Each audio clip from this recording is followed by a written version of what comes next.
샬롬, 예수님을 닮아가는 아침. 오늘 함께 읽으실 말씀은 민수기 33장 38절에서 56절까지의 말씀입니다. 이스라엘 자손이 애굽 땅에서 나온 지 40년째 5월 초하루에 제사장 아론이 여호와의 명령대로 호르산에 올라가 거기서 죽었으니 아론이 호르산에서 죽던 때의 나이는 123세였더라. 가나안 땅 남방에 살고 있는 가나안 사람 아랏 왕은 이스라엘 자손이 온다는 소식을 들었더라.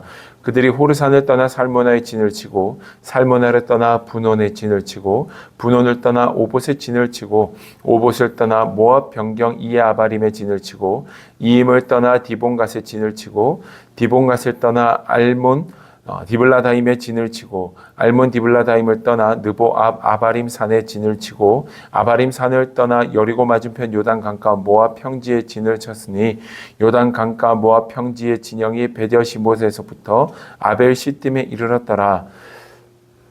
여리고 맞은편 요단 강가 모압 평지에서 여호와께서 모세에게 말씀하여 이르시되 이스라엘 자손에게 말하여 그들에게 이르라. 너희가 요단 강가를 건너 가나안 땅에 들어가거든 그 땅의 원주민을 너희 앞에서 다 몰아내고 그 새긴 석상과 부어 만든 우상을 다 깨트리며 산당을 다 헐고 그 땅을 점령하여 거기 거주하라. 내가 그 땅을 너희 소유로 너희에게 주었음이라.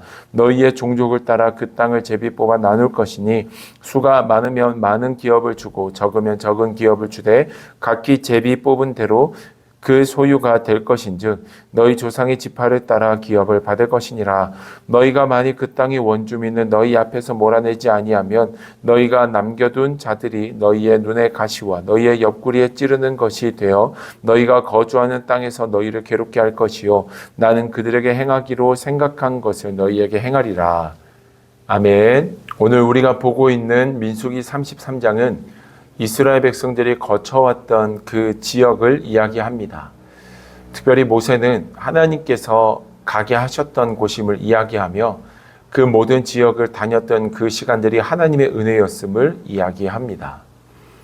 우리가 읽은 38절 말씀에서 보면 하나님의 명령대로 진행됐던 또 하나의 사건이 있는데 그 사건은 무엇이냐? 아론이 여호와의 명령대로 호르산에서 죽었다라는 것입니다.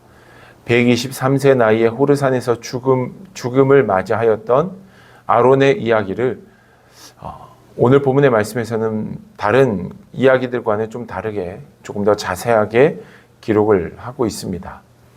그 이유는 아주 간단합니다. 아론의 죽음까지도 하나님의 인도하심과 하나님의 명령, 하나님의 뜻 아래에서 진행되었음을 이야기하는 것이며 또 다른 면에서는 그 죽음조차도 하나님의 영광, 하나님의 뜻하심 아래에서 죽었기에 순교였음을 우리에게 알게 하는 것입니다. 우리는 좋은 일이 있고 좋은 결과가 나타나야만 하나님의 인도하심과 하나님의 뜻하심이라고 너무 쉽게 단정지어 생각할 때가 많습니다. 그러나 오늘 본문은 우리의 죽음까지도 하나님의 영광, 하나님의 뜻을 쫓아 살아가는 그 죽음까지도 하나님의 인도하심, 순교요 하나님의 영광이 될 수 있음을 본문은 이야기하고 있습니다. 사랑하는 여러분, 단순히 좋은 일이 아니라 하나님의 뜻을 쫓아 살아가는 우리의 믿음 되기를 축복합니다. 하나님께 영광 돌리기 위하여라면 우리가 고난의 길을 걸어가고 있고 아픔과 시련의 시간 속에 있다 할지라도 하나님을 찬양하고 하나님을 높여드리며 나아가는 그런 신실한 믿음의 모습, 깨어있는 신앙의 삶이 오늘 우리의 삶이 되어야 함을 이 본문이 이야기하고 있음을 잊지 않으시기를 주님의 이름으로 축복합니다. 또한 우리가 두 번째로 기억해야 되는 삶의 모습들이 있다면 50절 이하의 말씀인데요. 가나안 땅에 이제 들어가게 된다면 그 땅에서 해야 할 가장 중요한 일, 첫 번째 일이 무엇인지를 이야기합니다. 그 일은 바로 그곳에 살고 있는 거주민들을 몰아내고 그들이 섬겼던 석상, 우상들을 다 물리쳐 깨끗하게 하는 것을 이스라엘 백성들이 가장 먼저 해야 함을 이야기합니다. 그것들을 남겨두게 되었을 때 오늘 말씀에서 보니 그것들이 눈의 가시가 될 것이고 또한 옆구리에 찌르는 것이 될 거다라고 이야기합니다. 곰곰이 묵상해 보면 이 표현이 정말 대단합니다. 당장의 목숨을 오가게 하는 문제가 아니라 눈의 가시처럼 뭔가 자꾸 거슬리는 것이 될 것이고 옆구리를 쿡쿡 찌르게 될 것이다. 옆구리에 찌르는 것. 뭔가 가만히 내버려 두자니 자꾸 거슬리는 문제가 되어서 결국은 그 우상을 섬기지 않고는 배길 수 없도록 만드는 것이 바로 그와 같은 것, 석상과 우상들이 그런 역할을 하게 될 것임을 주께서 모세를 통해 말씀하셨다라는 것입니다.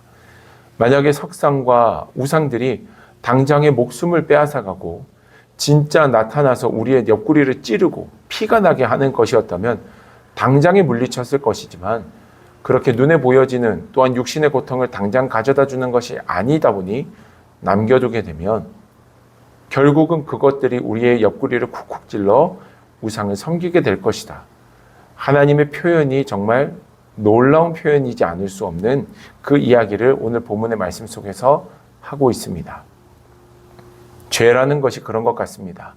죄를 지었다고 하여서 당장 우리의 목숨이 없어지는 건 아닙니다.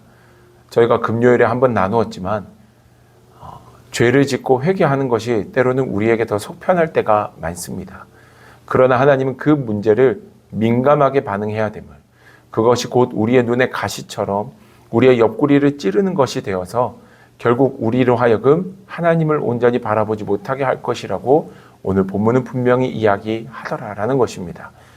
우리가 더 하나님을 잘 섬기고 하나님 편에 선자, 신실한 주님의 일꾼 되기 위해 우리에게 주어진 모든 시간 속에서 죄라는 문제 앞에서 민감하게 반응하며 그것들을 버리고 하나님 편에 선자, 주님께 영광 돌리는 신실한 일꾼 될 수 있도록 오늘도 깨어 기도해야 함을 오늘 본문은 우리에게 이야기하고 있습니다. 오늘 본문의 말씀을 통하여서 하나님 내게 주어진 고난의 시간들 또한 하나님의 영광의 시간이라면 기쁨으로 그 시간들을 걸어가고 순종함으로 삶을 살아낼 수 있도록 도와주시옵소서. 기도할 수 있는 우리가 되기를 주님의 이름으로 축복합니다. 또한 죄의 문제 앞에서 민감하게 반응하라는 주님의 말씀을 기억하시어 그 죄의 자리를 벗어나 모두 물리치시고 이겨내셔서 승리의 은혜를 취하며 나아가는 여러분들 되기를 주님의 이름으로 축복합니다.